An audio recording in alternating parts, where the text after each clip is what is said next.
Nous sommes disposés, attentifs, prêts à écouter le son de ta voix. De pouvoir nous parler. Ainsi nous avons prié au nom de Jésus-Christ de Nazareth. Et nous disons Amen. Est-ce que tu peux acclamer plus fort que ça? Fais-le très bien, fais-le très très bien. Nous prenons nos Bibles. Nous sommes dans le livre de Mukanda Yohan. Nous sommes dans le livre de Jean chapitre 8. Je vais lire du premier. J'irai jusqu'au verset 11 si je ne me trompe pas. Jean chapitre 8 du premier au 11e verset. Je répète encore une fois, Jean chapitre 8 du premier jusqu'au 11e verset. Est-ce que vous y êtes? Est-ce que vous y êtes? Nous y sommes. Ok, je vais lire pour tout le monde. La Bible dit Jésus se rendit à la montagne des Oliviers. Mais dès le matin, il alla de nouveau dans le temple. Et tout le peuple vint à lui. S'étant assis, il enseignait. On peut s'asseoir, je vais continuer. La Bible dit alors les scribes et les pharisiens amenèrent une femme surprise en flagrant délit d'adultère et la plaça au milieu du peuple. Et ils dirent à Jésus, Maître, Rabbi, ou encore Rabouni, cette femme a été surprise en flagrant délit d'adultère. Moïse le prophète dans la loi nous a ordonné de lapider de telles femmes. Toi donc, que dis-tu? Il disait cela pour l'éprouver, afin de pouvoir l'accuser. Mais Jésus s'étant baissé, écrivait avec le doigt sur la terre. Comme il continuait à l'interroger, il se releva et leur dit que celui de vous qui est sans péché jette la première pierre contre elle. Et s'étant de nouveau baissé, il écrivait sur la terre.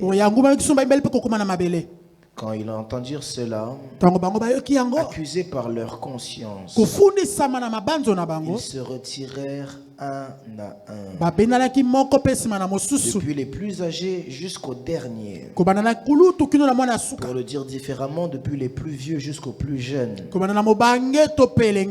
Et Jésus resta seul avec la femme qui était là au milieu.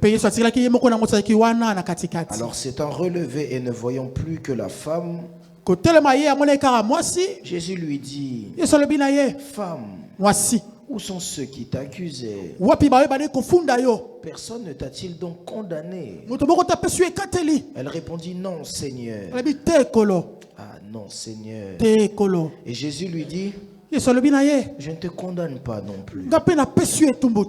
Va et ne pêche plus. Regarde ton voisin, dis à ton voisin, va. Dis-lui bien, n'aie pas peur, dis-lui, va. Va. Et ne pêche plus. Et ne pêche plus. Regarde le voisin de l'autre côté, dis-lui, va. Va. Et ne pêche plus. Et ne pêche plus. Si tu as un voisin derrière toi, regarde le voisin de derrière et dis-lui, va. Va. Et ne pêche plus. Et ne pêche plus. S'il y en a un qui est devant toi, dis-lui, va. Va. Et ne pêche plus. Et ne pêche plus. Est-ce qu'on peut acclamer le Seigneur pour sa parole? Amen. Amen. Alors avant de commencer à prêcher, j'aimerais bénir Dieu pour ces instants. Je suis de ceux qui croient fermement et qui croient de tout leur cœur que se tenir devant la chair est un privilège. Mais au-delà d'être un privilège, c'est une grande responsabilité. À chaque fois que Dieu permet à ce qu'un homme puisse se tenir devant la chair, c'est une manière que Dieu dit à l'homme, je crois encore en toi. J'aimerais dire merci à Dieu pour ces instants et ces assises. Qu'il prenne la gloire au siècle des siècles. J'aimerais bénir encore Dieu pour papa. J'aimerais vraiment le bénir pour ne cesser de croire en nous, de renouveler sa confiance en notre personne. J'avais une discussion encore avec lui hier, on a eu à parler, il me disait, prophète, moi je te suis. Si tu me dis on va à droite, on va à droite. Si tu me dis on va à gauche, on va à gauche. Alors il me dit souvent, mais ça me marque à chaque fois qu'il le fait parce que c'est difficile de voir un tel niveau de confiance qu'on peut attribuer à un homme. Alors est-ce qu'on peut m'aider à célébrer Dieu pour la vie de son serviteur? Là où il est. Amen. Là où il est, j'aimerais encore dire à papa, le prophète t'aime. Et j'aimerais dire à l'église que papa m'a dit de vous dire qu'il arrive très bientôt. Le très bientôt n'est pas comme tu penses, ça peut aussi être demain. Amen. Amen. Alors j'aimerais bénir Dieu aussi pour les pasteurs de l'église et tous les serviteurs de l'église. Amen. Parce qu'on peut bien célébrer Dieu pour eux. Pasteur Guy, qui n'est pas là malheureusement. Tous les pasteurs, les serviteurs de l'église, que Dieu vous bénisse.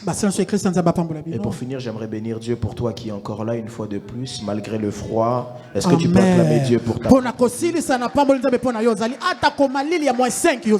Que Dieu vous bénisse.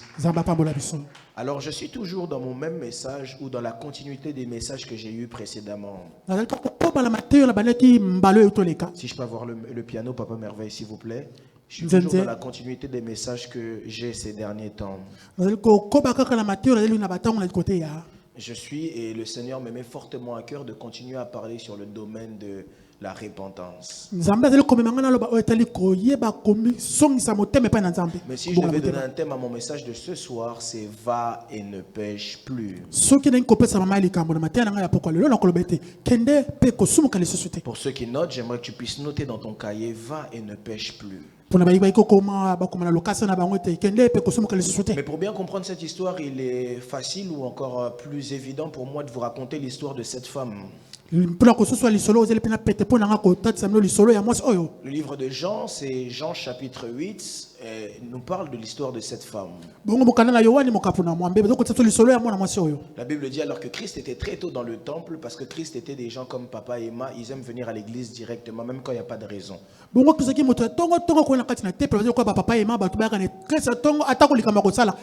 Je suis tout le temps surpris de sa volonté, son amour de venir à l'église à tout moment. Et Christ était des personnes comme ça. Même quand il n'y a pas culte, il vient à l'église, il se présente au temple. Amen. Parce qu'il y a une vérité que vous devez savoir sur le temple, que beaucoup d'hommes et de femmes ne maîtrisent pas. C'est que lorsqu'on parle du temple, on parle de Bethel. Or, lorsqu'on parle de Bethel, on parle de la maison de Dieu. Il est vrai que Dieu est omniprésent, ce n'est pas faux. Mais la présence de Dieu partout n'a pas les mêmes conséquences. Ou la présence de Dieu partout n'a pas la même intensité. C'est pourquoi vous remarquerez un jour, la Bible est en train de nous parler d'une piscine à Bethesda. La Bible dit qu'à cet endroit, le premier qui tombait dans l'eau était automatiquement guéri, peu importe son problème. Est-ce que ça signifie que la présence de Dieu était seulement à Bethesda? Non, parce que Dieu a toujours été omniprésent. Mais cela signifie simplement qu'il y a des lieux où Dieu se présente de manière différente. Alors que je dis ça, Jacob m'envoie un message. Et Jacob est en train de dire, beaucoup de gens ont l'habitude de parler de l'échelle de Jacob et là où il a eu le face-à-face avec Dieu. Mais si vous lisez bien vos Bibles, la Bible dit c'est lorsque Jacob s'est présenté à Manahaïm.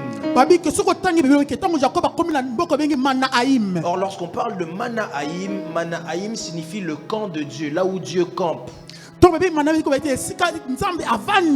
C'est pourquoi j'aimerais dire à quelqu'un, vous devez savoir que même si Dieu est partout, quand je prie à la maison, Dieu est toujours là, mais à l'église, la présence de Dieu se manifeste de façon différente. Est-ce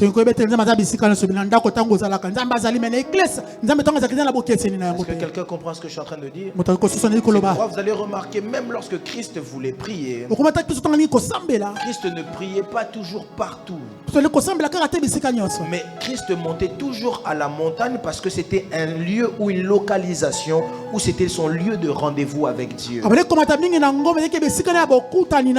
C'est pourquoi même lorsque je parle aux serviteurs de l'église, je dis même lorsqu'il faut faire des choses, monter sur la chair n'est pas un jeu. Parce qu'à cause de la fonction de la chair, la présence de Dieu manifestée ici n'est pas la même que partout.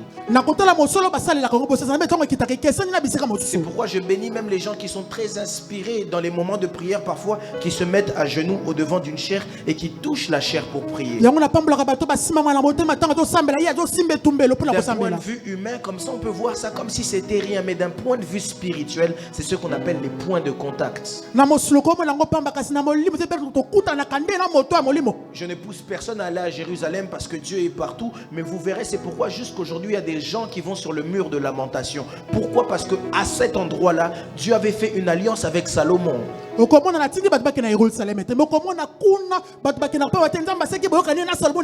devez savoir que le lieu, quand on se trouve à l'église, il y a des choses qu'on ne peut pas faire. On ne rigole pas avec le lieu dans lequel on est. Si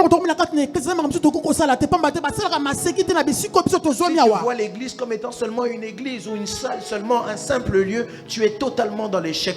À chaque fois que tu te trouves dans un temple, tu dois savoir que tu te retrouves à Bethel.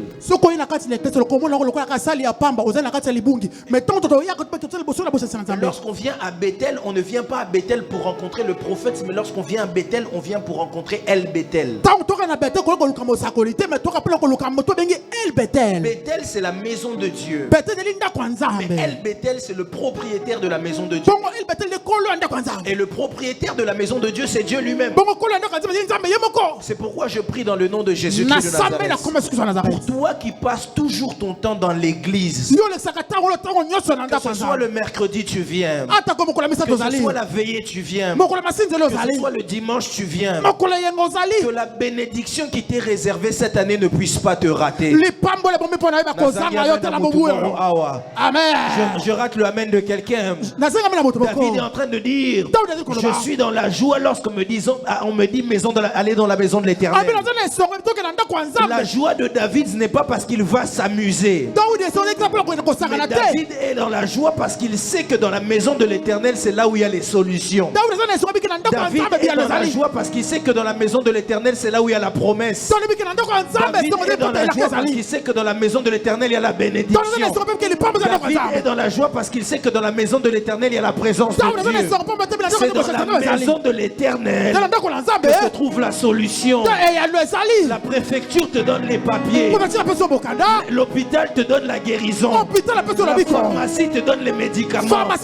L'école te donne l'intelligence. Le magasin te donne les vêtements. Le magasin peut te donner la nourriture. Mais la maison de l'Éternel te donne tout ce qui vient du ciel. Aïe, aïe, je ne sais pas qui je suis en train de parler. Je ne sais pas ce que tu es venu chercher. Mais j'aimerais annoncer un homme de foi. J'aimerais annoncer une femme de foi. Que ta présence dans ces lieux peut te donner tout ce que ton cœur désire.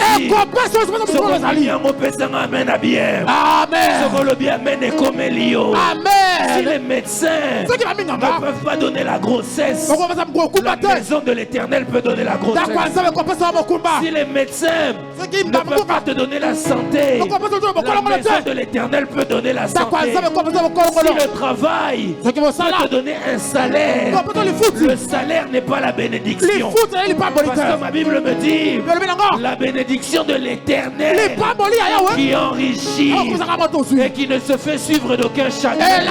J'aimerais dire à quelqu'un, la maison de l'Éternel peut donner la bénédiction. Je ne sais pas à qui je suis en train de parler. Je ne sais pas si je parle à un homme de foi. Je ne sais pas si je parle à une femme de foi. Si c'est à toi que je parle, donne-moi un bon amen. Amen. La maison de l'Éternel C'est le lieu où tu peux récupérer toutes les bénédictions. Lorsqu'on me dit de venir à l'église, au-delà du fait d'être pasteur, je suis dans une joie parce que je sais que je vais dans la maison de celui qui rémunère. Vous savez, si demain on donne un rendez-vous ici à quelqu'un avec un big boss, on lui dit viens à la maison. On sera automatiquement content.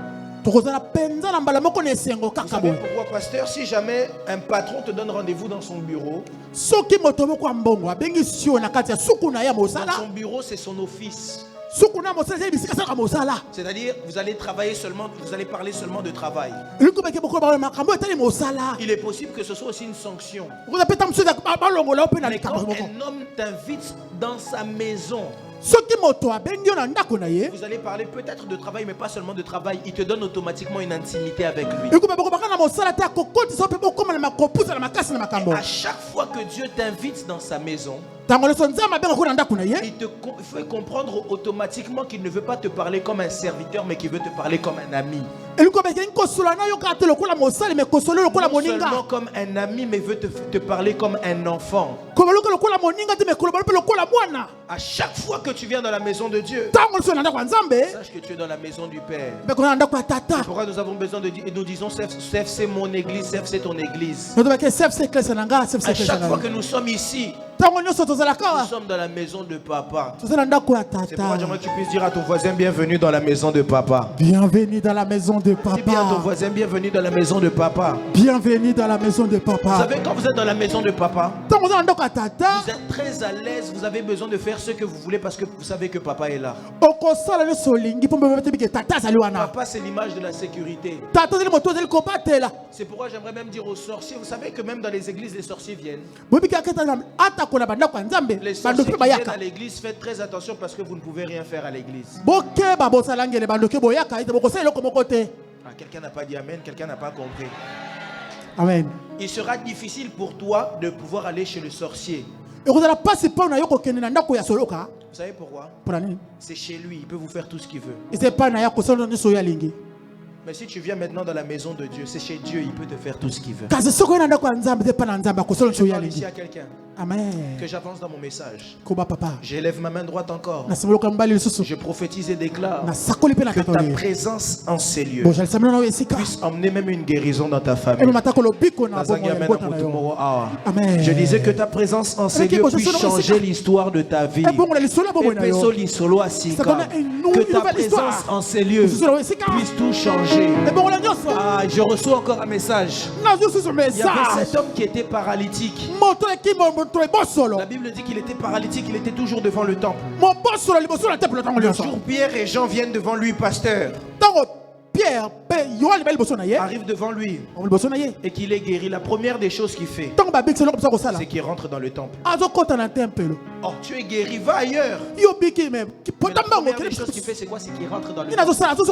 Parce que pendant très longtemps, la volonté de cet homme était d'entrer dans le temple. Vous devez savoir que le temple de Dieu, c'est un lieu qui est recherché. Tout le monde aimerait savoir où est Dieu. Même lorsqu'on prie, on dit Dieu, on les cherche. Mais quand tu cherches Dieu, quand tu cherches quelqu'un, c'est très simple. Moi, si tu me cherches, va seulement chez moi. Même si je suis dehors, à un moment donné, je vais rentrer. Quand tu viens dans la présence de Dieu, quand tu viens dans le temple, automatiquement tu trouves Dieu. Quelqu'un n'a pas dit amen. Amen, quelqu'un? Amen. La Bible dit que Christ était là dans le temple très tôt le matin. Il est parti, il s'est assis, il a commencé à enseigner. Et à un moment donné, on ramène à Christ une femme attrapée en flagrant délit d'adultère. J'aime beaucoup le mot qu'on utilise ici. On parle non seulement de flagrant délit. Ça veut dire qu'elle ne peut pas esquiver, elle ne peut pas mentir, on t'a vu. Vous savez, quand quelqu'un on l'attrape comme ça sur le coup, il n'y a pas d'excuse à donner, il n'y a pas d'explication à donner. vas dire quoi? Tu vas dire quoi? Non seulement on l'attrape comme ça, mais il fallait même qu'on l'attrape peut-être dans l'impudicité, mais on l'attrape dans l'adultère. Quelle est la différence majeure entre l'impudicité et l'adultère? Papa dirait l'impudicité, c'est quand quelqu'un est dans le célibat. Il est dans le célibat, il couche avec une femme, c'est ce qu'on appelle l'impudicité. Parce qu'il est célibataire. Mais s'il est marié, ça devient maintenant l'adultère. Tout le monde a compris ça. Ça veut dire que cette femme avait déjà une certaine situation. On la connaissait déjà comme étant la femme de quelqu'un. Et j'aimerais parler à tous les hommes de cette salle. Si vous ne le savez pas, vos femmes sont vos couronnes. Vos femmes sont votre gloire. La gloire d'un homme, c'est sa femme. Ce n'est pas moi qui le dis, c'est écrit dans vos Bibles. Cherchez dans la Bible. La Bible dit la gloire d'un homme, c'est sa femme. La femme d'un homme, c'est comme sa couronne. Un roi a trois choses majeures. Pour reconnaître la royauté de quelqu'un, il y a son trône, il y a son spectre et il y a sa couronne. Si tu touches à la couronne d'un roi, tu touches automatiquement sa royauté. Quelqu'un comprend ici? C'est pourquoi c'est très humiliant pour un homme que sa femme le trompe. Automatiquement, il perd toute sa dignité, toute la gloire qu'il avait. Et toutes les femmes qui sont ici, vous devez aussi savoir. De la même manière, vous êtes la gloire d'un homme. Vous êtes aussi sa réputation. Il est de la responsabilité de l'homme de prendre soin de sa femme. Il est de la responsabilité de la femme de prendre soin de la dignité de son mari. Est-ce que je parle ici à quelqu'un? Amen. Quand tu es femme, il faut que tu saches que si tu fais des bêtises, même pas seulement l'adultère, même un mauvais comportement, lorsqu'on le voit à l'extérieur, ça n'abîmera plus la réputation de ta famille parce que tu n'es plus sous l'autorité de ta famille. Mais ça abîmera automatiquement la réputation de ton mari parce que c'est lui qui est ton chef. Amen. Est-ce que je parle ici à quelqu'un? Est-ce qu'il y a des mamans qui sont mariées? Lève la main. Amen. Quand tu es marié, comporte-toi bien. Parce que tu es la gloire et la dignité de ton mari. Est-ce que je parle ici à quelqu'un? Amen. Même les jeunes filles qui sont célibataires ou même les célibataires en général. Moi-même qui suis célibataire, ce sont des choses qu'il faut savoir. Pour plus tard, quand on sera marié. Amen, quelqu'un? Amen. Alors cette femme est attrapée en flagrant délit d'adultère. Alors c'est l'humiliation, la honte. Son péché qui pouvait être secret est rendu public. Et on ramène cette femme auprès de Christ par les scribes et les pharisiens. Qui sont les scribes et les pharisiens? Quand on parle d'un scribe et d'un pharisien, on parle des religieux. Ce sont des personnes qui ont la maîtrise des Écritures. Un scribe, un pharisien, c'est pas juste quelqu'un qui vient parler comme ça, qui dit oh moi je sais que Jésus est notre Seigneur et qui non. C'est quelqu'un qui maîtrise son domaine. Si on devrait en parler aujourd'hui, les scribes et les pharisiens sont même des docteurs en théologie. Ce sont des personnes qui ont la maîtrise de l'art biblique. Ils ont une maîtrise des Écritures, de la Torah, de l'Ancienne Alliance. Et ce qui se passe, c'est que les scribes et les pharisiens emmènent cette femme à Christ. Et ils nous disent, la loi nous dit de lapider de telles femmes. À cause de ce que cette femme a fait, la loi nous demande de la lapider. Et ces scribes et ces pharisiens n'avaient pas tort. Ils avaient raison. Parce que lapider signifie caillasser jusqu'à la mort. Or la Bible nous dit que le salaire du péché c'est quoi? C'est la mort. En d'autres termes, ces scribes et ces pharisiens n'avaient pas tort. Les Écritures le disent réellement. Celui qui pêche mérite la mort. Parce que le salaire du péché, c'est la mort. Et il ramène cette femme à Christ. Et Christ ramène l'amour. La Bible dit que lorsqu'on ramène cette femme à Christ, Christ s'allonge et il s'assoit par terre, il s'abaisse. Et Christ commence à écrire sur le sol. Si vous n'oubliez pas, nous sommes ici dans un temple. Et le temple est constitué de pierre, donc le sol aussi est en pierre. Comment est-ce que c'est possible qu'on puisse écrire sur de la pierre? N'oubliez pas que l'ancienne alliance aussi avait été écrite sur une pierre. Amen. Alors Christ commence à écrire sur une pierre. Quand il écrit, il se lève à un moment donné. Et il dit à ces hommes que celui qui n'a pas péché jette la première pierre. Écoutez, vous devez savoir une chose. C'est que ces personnes ont fait des erreurs. Ils ont fait le rôle de Satan. Parce que l'accusateur, c'est Satan. Celui qui accuse, c'est Satan. Je lève ma main droite. Je prie dans le nom de Jésus-Christ de Nazareth. Que tout accusateur de ta vie soit confondu. Amen. Je dis que tout celui qui t'accuse, qu'il soit confondu. Je disais qu'il soit confondu. La Bible me dit, Psaume est en train de dire que mon ennemi ne dise pas qu'ils m'ont vaincu. Et que mon ennemi ne se réjouisse pas si je chancelle.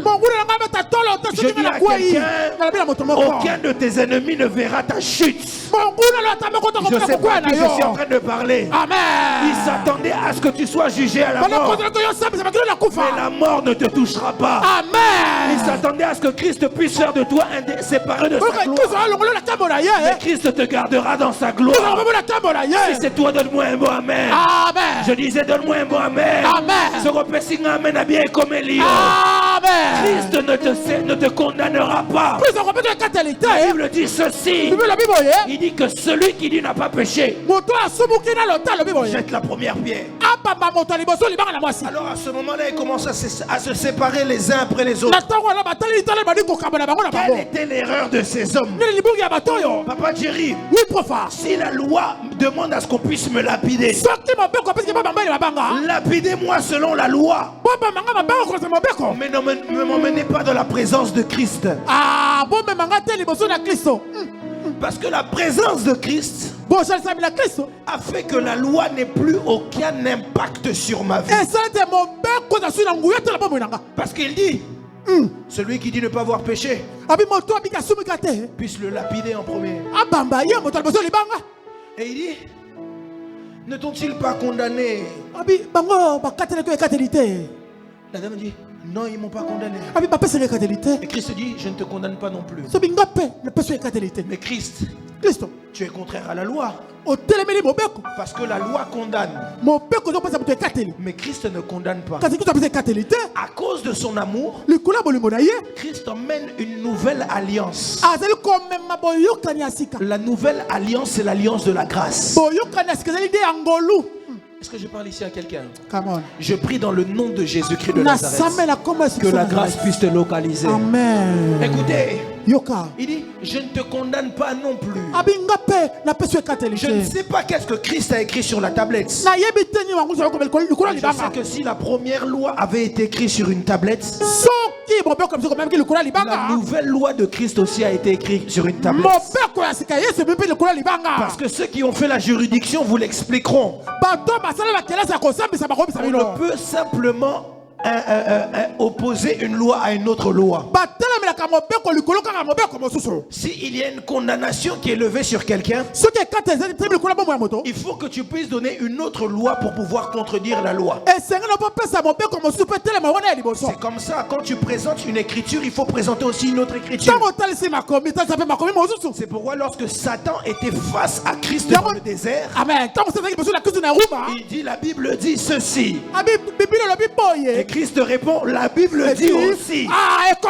Et là, Christ est en train de dire à ces hommes, si la loi la condamne, je ramène une loi d'une seconde chance. Celui qui a cru en moi, j'accepte de m'abaisser pour lui, pour pouvoir le relever avec moi. Je lève ma main droite. Je dis à quelqu'un, Christ a porté ta condamnation. Il a accepté l'humiliation à ta place. Je ne sais pas qui je suis en train de parler. Je ne sais pas qui j'annonce ces choses. Je dis à quelqu'un, tous ceux qui t'avaient condamné, la Bible me dit, il n'y a plus de condamnation pour ceux qui sont en Christ. Pourquoi? Parce que Christ emmène une nouvelle loi. La loi de Moïse faisait qu'on était sauvé selon nous. Mais la loi de Christ fait qu'on est sauvé à cause de lui. C'est pourquoi j'aimerais dire à quelqu'un, la Bible dit, à tous ceux qui l'ont reçu, il leur a donné le pouvoir de devenir enfants de Dieu. Et la Bible va plus loin en disant que tout ce qui est né de Dieu triomphe du monde.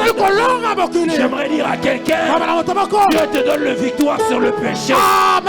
Aïe, aïe, aïe, à qui je suis en train d'annoncer quelque chose. Je ne sais pas quel était le péché qui te retenait. Je ne sais pas quelle était la condamnation qui te retenait. Je ne sais pas quelle était la limitation qui te retenait. Je ne sais pas quelle était la loi qui te retenait. Mais j'aimerais t'annoncer que Dieu t'a déjà donné la victoire. La Bible dit, celui qui est en nous est plus fort que celui qui est dans le monde. Si l'Égypte m'a retenu captif à cause de Christ, j'entre dans une nouvelle alliance. Je lève ma main droite. Zambakoti Sayon Alliance Asika. Amen. Aïe aïe aïe, à qui j'annonce ces choses? Est-ce que je parle à la bonne église? Est-ce que je parle à CFC? Amen. Je dis à quelqu'un, je te fais entrer dans une nouvelle alliance. Alliance ya famille nanga. Etika la nama. Amen. Alliance ya bakoko nanga. Etika la naba mo. Amen. Alliance ya banoko nanga. Etika la naba mo. Aïe. J'entre dans une nouvelle alliance.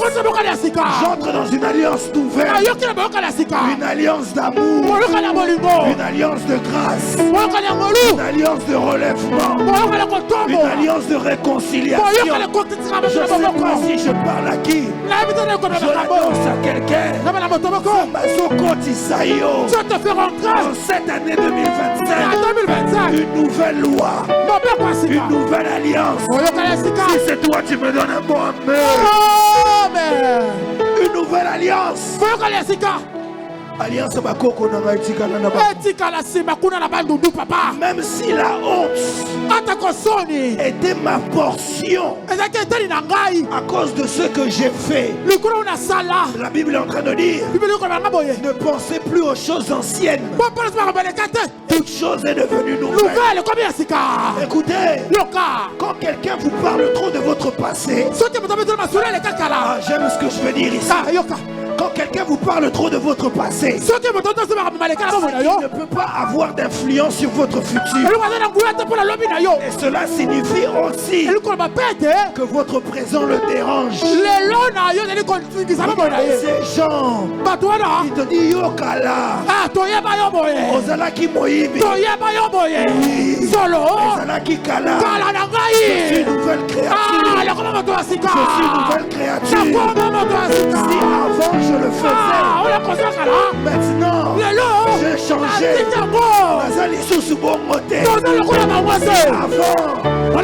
Si avant je le faisais, maintenant je suis quelqu'un de nouveau. Je dis à quelqu'un,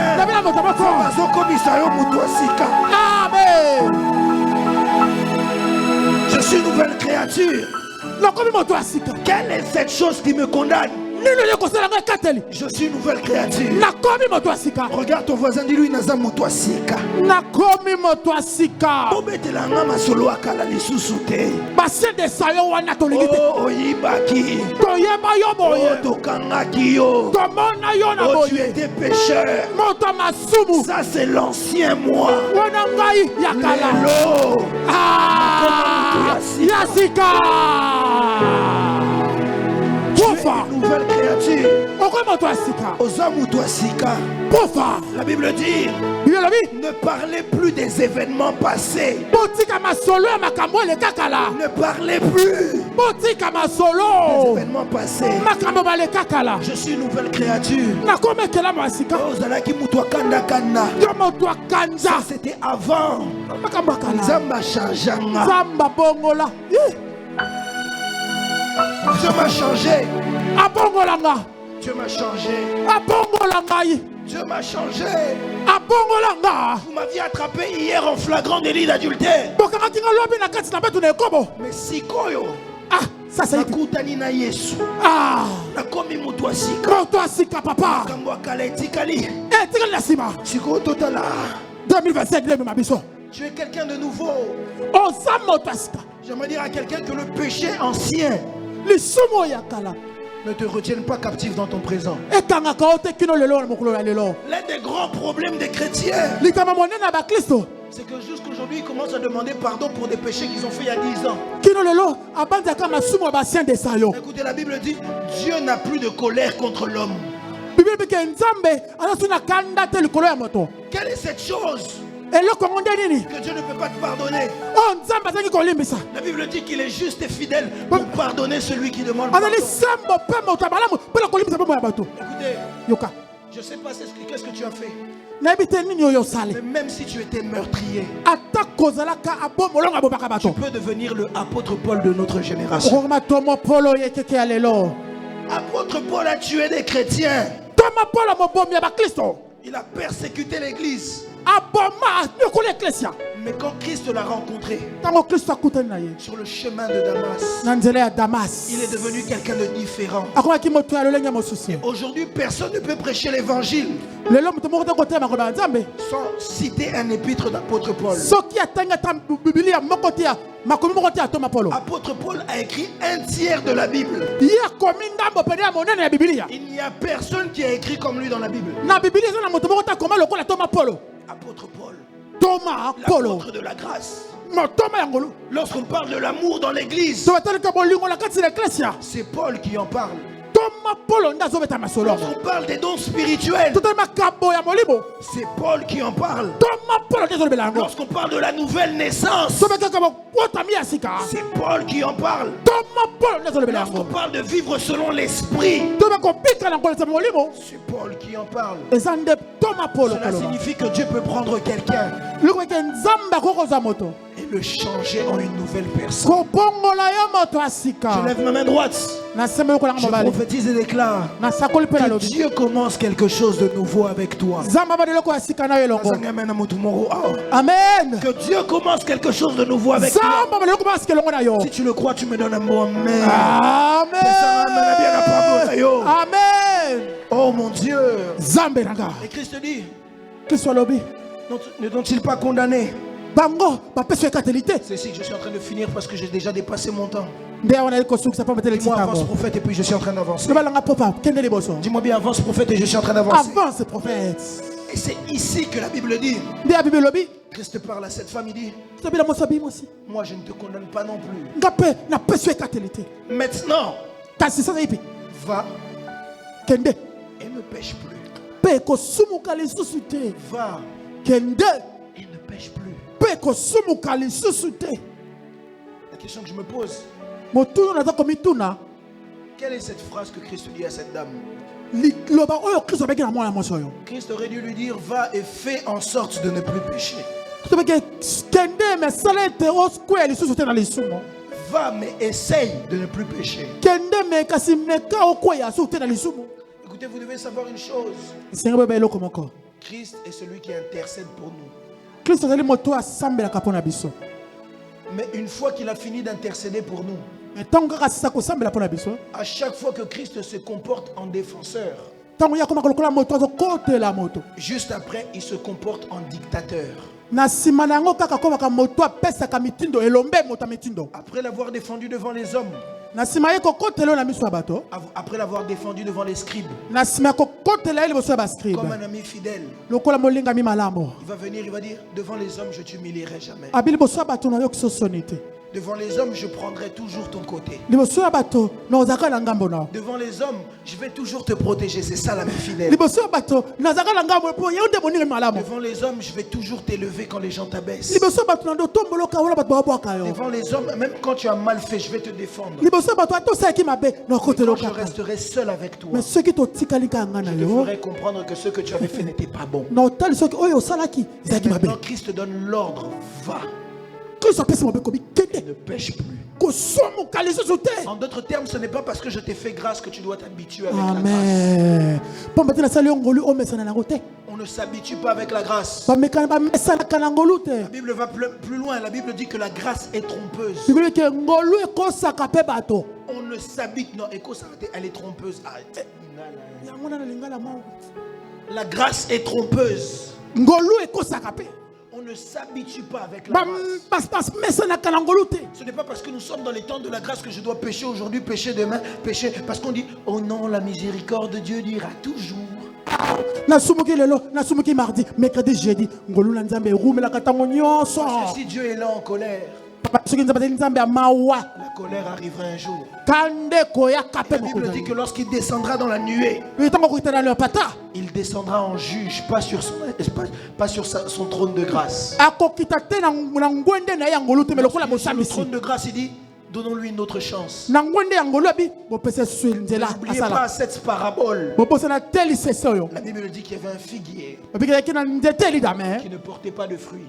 Et Christ dit, c'est pas Christ qui dit, mais le responsable de cet endroit dit au vigneron. Le vigneron vient et dit, je dois couper ce figuier parce qu'il ne porte pas de fruits. C'est dans le livre de Luc. Et le vigneron dit, non, s'il te plaît, laissons-lui du temps. Donnons-lui 3 ans. Je planterai tout autour de lui du fumier. Ça, c'est l'image de la croix. Il accepte de descendre pour toi.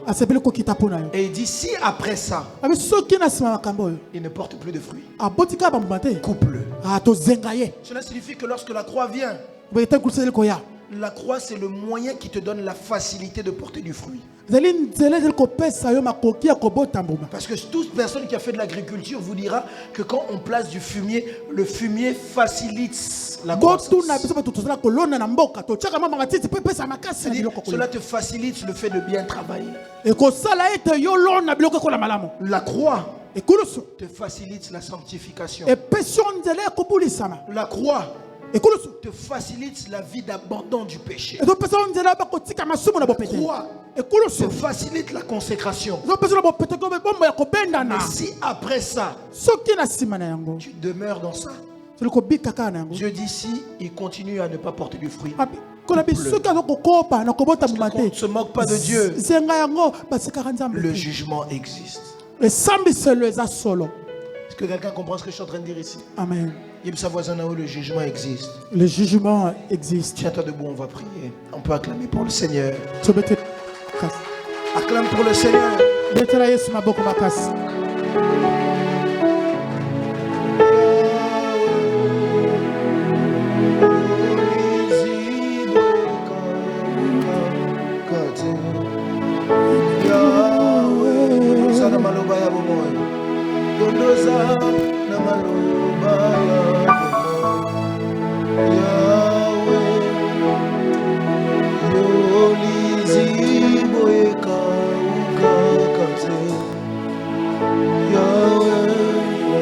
J'aimerais qu'on puisse prier pendant quelques instants.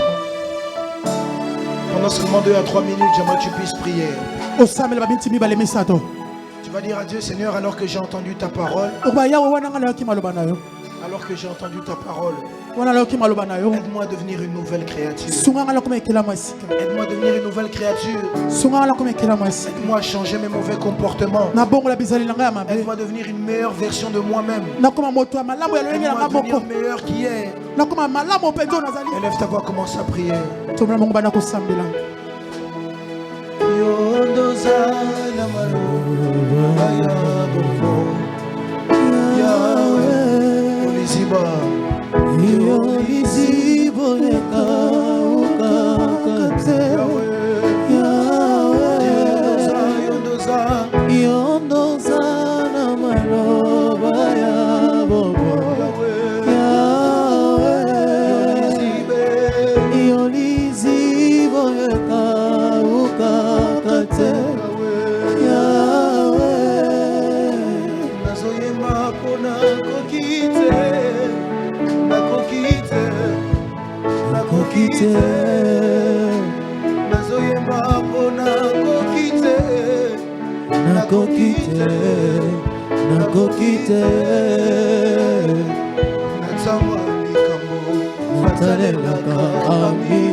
Relations en ango, panangeza différent. Awana sefsesa, tama yeningai, nanya wakanga, natela yo motema, natela nani, natela yo motema, natela nani, natela yo motema, natela yo motema. Savaote kote langaye, natela yo motema, bituma nanga bundolo ngaye, natela yo motema, sabaote kote langaye, natela yo motema, bituma nanga bundolo ngaye. Natela yo motema.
Jésus le Christ de Nazareth. Nous sommes ici en train de prier pour que tu fasses de nous des meilleures personnes. Fais quelque chose de nouveau avec nous. Écris une nouvelle histoire. Au nom de Jésus-Christ de Nazareth. C'est ainsi que nous avons prié. Et nous disons Amen. Amen. Est-ce qu'on peut acclamer très très fort pour le Seigneur? Acclame très très fort pour le Seigneur. Amen. Amen. Rapidement, on peut s'asseoir. Dis à ton voisin, Okomi Motoasika. Okomi Motoasika. Que ton passé ne t'attrape pas, ne te retienne pas. Amen. Amen, quelqu'un. Amen. Gloire à Dieu. Alors, en quelques instants ici, je vais faire le communiqué. Avant de faire tout communiquer, j'aimerais recevoir des personnes qui sont très essentielles pour moi. C'est pour toi la première fois d'assister à un culte de CFC France. Tu peux venir debout. Nous voulons te recevoir. Tiens-toi debout, tiens-toi debout. Personne qui est là pour la première fois, on peut quand même acclamer le Seigneur.